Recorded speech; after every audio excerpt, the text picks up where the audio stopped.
It's the dream of every cricketer, the ultimate glory. Few manage to keep their date with destiny. But for many, it's been heartbreaks and a cross to bear. The Holy Grail is here in India. I'm Rupha Ramani, and Firstpost brings you the ringside view. We bring you the Cup of Dreams. Cricket World Cup coverage like never before. The champion! It's over! He's done it again! Unbelievable! Oh, straight into the roof of the net. Nice one. Straight down the middle. So a good performance from both teams. Hi, how are you doing? The weekend is almost here, but it's time for you to get some perspectives from the sporting world. I am Rupha Ramani, and you're watching Firstpost.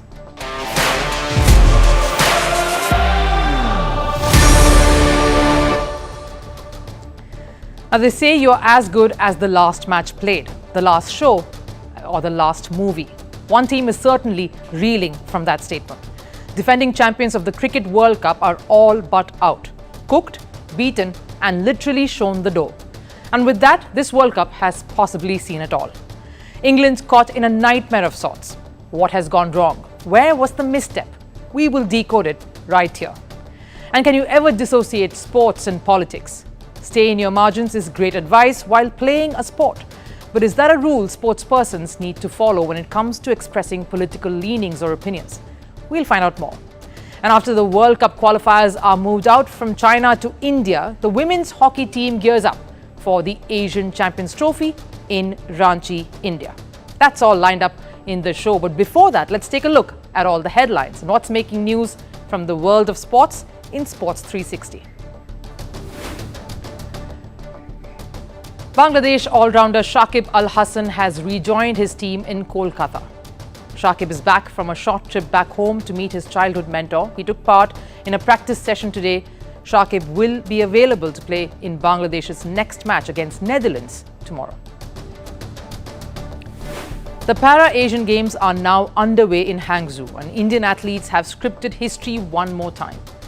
India are placed fourth on the table with a total of 96 medals. This is their best ever medal haul at the meet. Over in badminton, in the BWF French Open, PV Sindhu retired mid-match due to her knee. She won the first game 21-18 and withdrew when the score read 1-all in the next one. This is the first time Sindhu has retired mid-match in her career. In football, Liverpool beat Toulouse 5-1 in a lopsided Europa League group stage match last night. Coach Jurgen Klopp praised the Reds for playing with an aggressive and attacking style. Liverpool are now one win away from entering the Europa League knockout stages. In Formula One, Red Bull's Max Verstappen has called for more respectful behavior from fans in Mexico. This comes after Verstappen was booed by the fans of his teammate, Sergio Perez. Some fans even got rowdy, prompting authorities to delegate special bodyguards for Verstappen. The Mexico Grand Prix will be held on the 30th of October.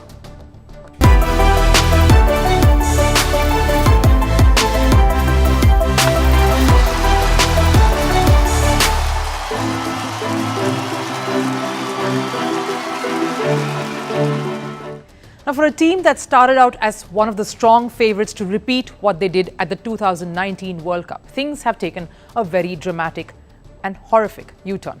England was handed a thrashing defeat at the hands of Sri Lanka last night. No, last evening, as it wrapped up rather quickly. Let's talk about how it went down briefly. They won the toss and decided to bat first. In India's Bengaluru, the most obvious choice considering the small stadium, and everyone waited for a tonking. And they had made a few changes too from the last game. 3 in fact, stacking up the all-rounders in the 11. 40 runs for no loss in 6 overs. That's about all the decent cricket we got from England. It was all downhill from there. What followed was some horrible shot-making, catching practice for the very eager Sri Lankan side. Panic-stricken, jittery run-outs. No one really putting their heads down to pull England's total out of the depths it was finding itself in. The Ben Stokes and Moeen Ali partnership flattered only to deceive, and that lazy Adil Rashid run out at the non-striker's end, very similar to that controversial Bairstow Ashes dismissal. It was probably the final nail in the England innings coffin. 156 at Bengaluru, which was also the lowest total scored by any team in a one-day international. It was definitely not what England had hoped to achieve. Sri Lanka stuttered at the start, but Nisanka and Sadira Samaravikrama stayed sensible to take the Lankans across what was their 5th consecutive win over England in ODI World Cups. Ironical that the biggest thrashing for England came at the hands of the Lankans. What went wrong? The English players looked blank and almost jaded as they all walked back into their dressing room last evening. And it was pretty much a shocking and dejected Jos Buttler who faced the music right after at the post-match. He, of course, put the blame on himself first. He said, and I've quote, "I've been a long way short of my best. As a leader, you want to lead through your own performance, and I have not been able to do that."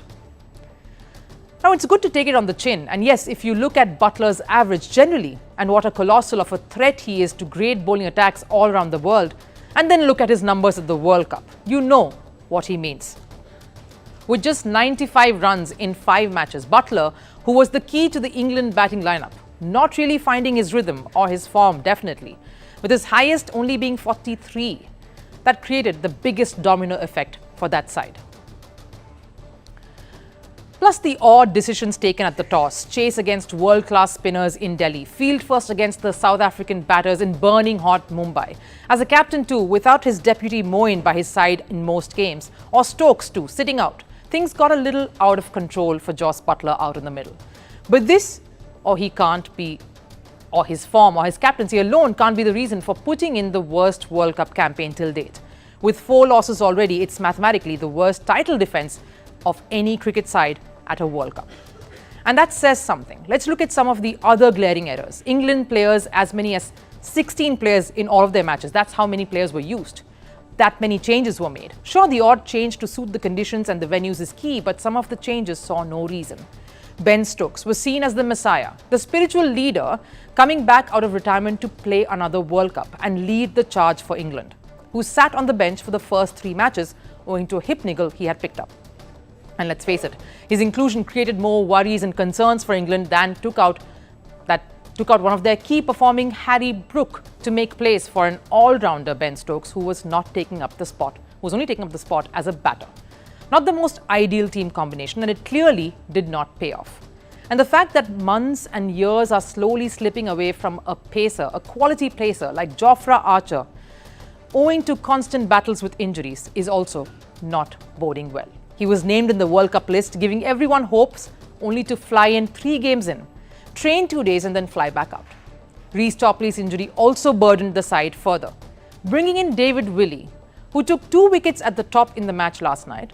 Yes, the same David Willey who was omitted from the central contract that they decided to announce right in the middle of a World Cup.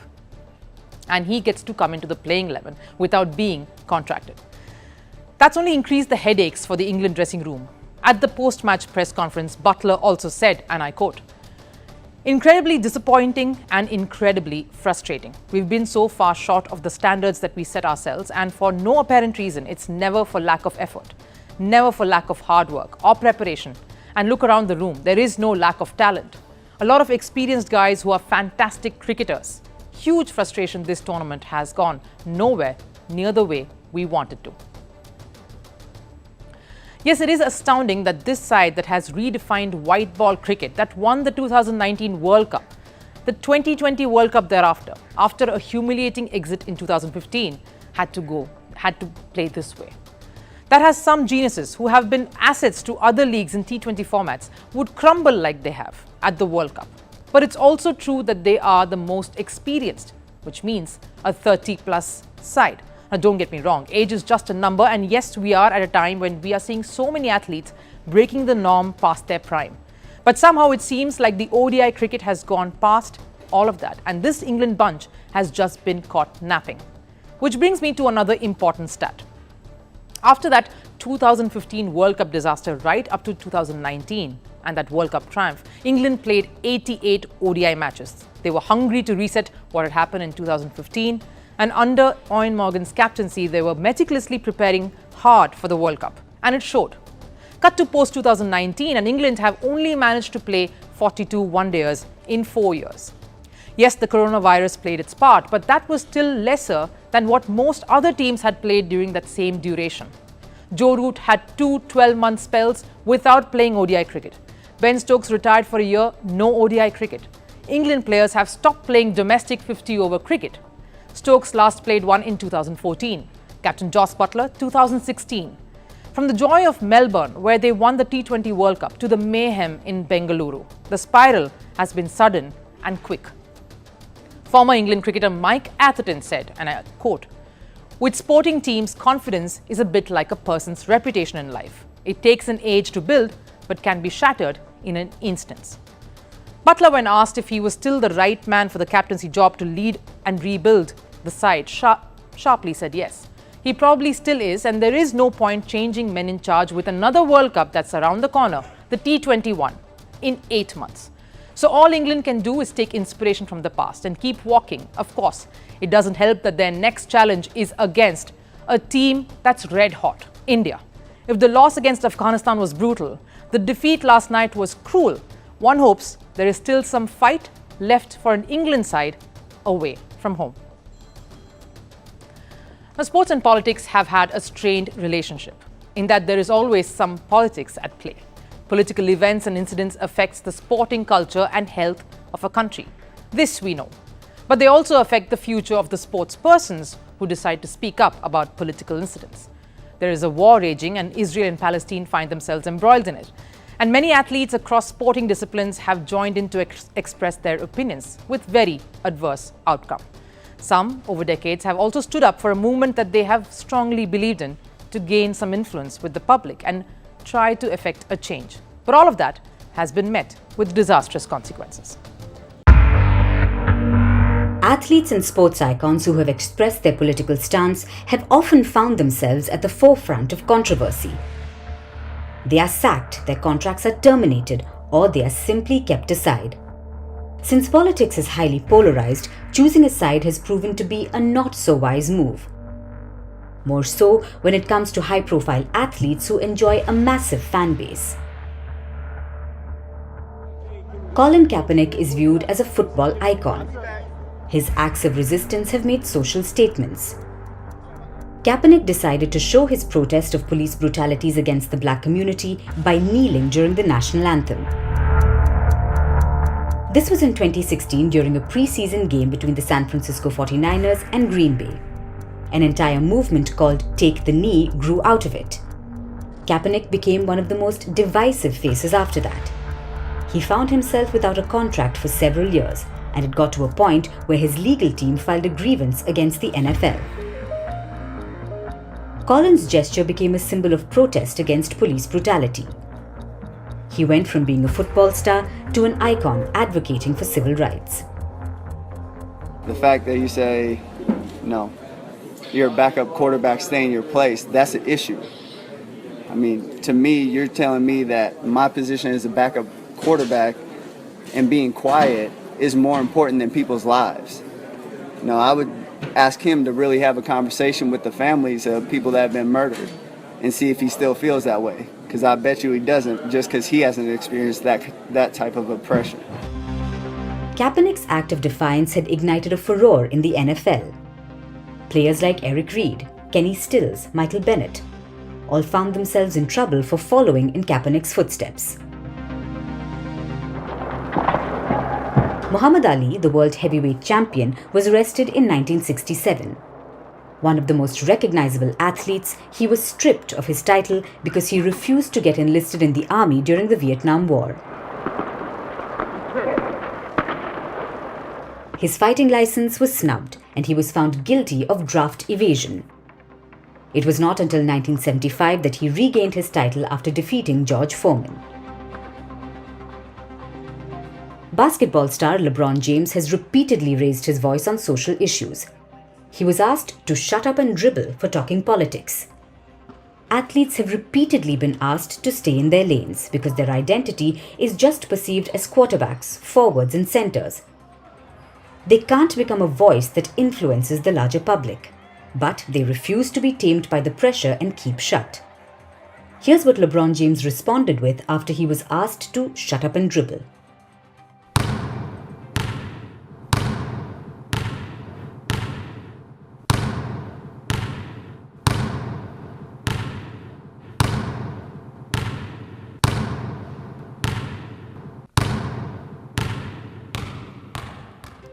Even American soccer legend Megan Rapinoe wasn't spared for her outspoken activism. She drew criticism from former US President Donald Trump. Rapinoe was one among the first supporters who stood in solidarity with Kaepernick. After regulations were made forbidding anyone to kneel, she went on to refuse singing the anthem and continued it for years as a protest against racial inequality. For Rapinoe, her jersey is for all the people who are discriminated against. You know, I feel like, being a gay female athlete, if you're not equipped to deal with multiple things coming at you at the same time, you're probably not going to make it very far. But I actually don't see it as compartmentalization. I take it all out there with me. I just got asked this question the other day. How do you pull on the U.S. jersey and the Federation's jersey and at the same time have this lawsuit? Well, it's like, I don't pull on the jersey for the Federation or for the people that are discriminating against me. I put it on for myself. I put it on for, all the people that are being discriminated against. The latest in this hit list is Karim Benzema. He expressed his views about supporting the people of Palestine. Benzema was accused of having links to the Muslim Brotherhood. It was suggested that his French citizenship be revoked. Such is the price that sports players pay for merely expressing opinions. Liverpool's Salah posted a video message on his social media. It's not always easy to speak in time like this. There has been too much violence and too much heartbreaking brutality. The escalations in the recent weeks is unbearable to witness. All lives are sacred and must be protected. The massacres need to stop. Families are being torn apart. What's clear now is that humanitarian aid to Gaza must be allowed immediately. But what preceded this was online criticism by fans for staying silent. Speaking on such sensitive issues is a double-edged sword. Despite knowing the potential backlash and consequences, athletes choose to be vocal about certain political issues. Athletes' involvement in these matters have a lasting impact. After all, they're not just powerless faces. They can swing the narrative. But their expressions come at a cost of them being vilified. The Indian women's team are gearing up to get that ticket to Paris Olympics. Yes, the Olympics qualifiers is still some months away, but for coach Yannick Schoppmann, the skipper Savita Punya along with the team, the Asian Champions Trophy in Ranchi starting today is perfect ground to set the momentum. India's loss to China in the semi-final ought to hurt. And that is one key statistic India will look to overturn. And with the FIH moving the venue for the qualifiers from China to India and Ranchi itself, this is the best preliminary test for India against the best in Asia before the quest for Paris truly begins. So on Eye on Eves today, we reflect on this team and how the women are gearing up. The Women's Hockey Asian Champions Trophy started in India today. India, China, Japan, South Korea, Malaysia and Thailand will vie for the title. Japan enters this tournament as defending champions. For India, after their unexpected loss against China at the Asian Games in the semi-final, it will be their chance to exact revenge on the Chinese. And skipper Savita Punya is keen to put that loss behind her and focus on the trophy. We will give our 100% and will impress the audience with our performance. Every match is important for us and we will leave no stone unturned to win the Champions Trophy. The tournament is being held in Ranchi for the first time ever. Coach Yannick Schoppmann has not made any major changes though. She has stuck with the same squad that went to Hangzhou. India's first 3 matches will be against Thailand, Malaysia and China. All 7 teams will play each other once, and then the top 4 teams will move on to the semi-finals. The Indian women narrowly missed out on a spot at the Paris Olympics by settling for bronze, which they won, beating Japan. While this tournament is not a qualification tournament for the Olympics, it's the perfect curtain raiser for the Olympic qualifiers next year in January. China, on the other hand, has already qualified for the Olympics. This was after they clinched the gold at the Asian Games, and they will look to keep that fire alive by putting up a stiff competition here as well. Fantastic welcome. Thank you for the warm welcome. It is good to be here. All the teams are very good. The final will be held on the 5th of November. India has won this prestigious tournament just once, that too in 2016 after beating China. Right, it's time for the last serve here on Firstpost. Now, on a day we spoke about the heartbreaking upsets, it's good to see the joy on the other side too. Here's how Afghanistan cricket team celebrated their win over Pakistan recently in India's Chennai.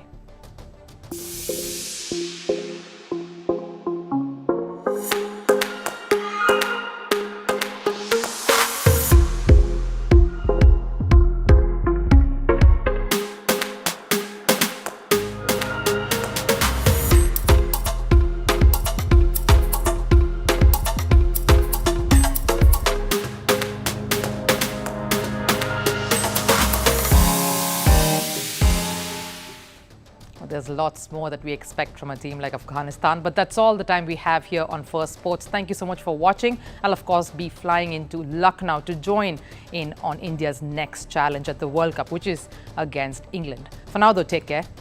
Bye-bye.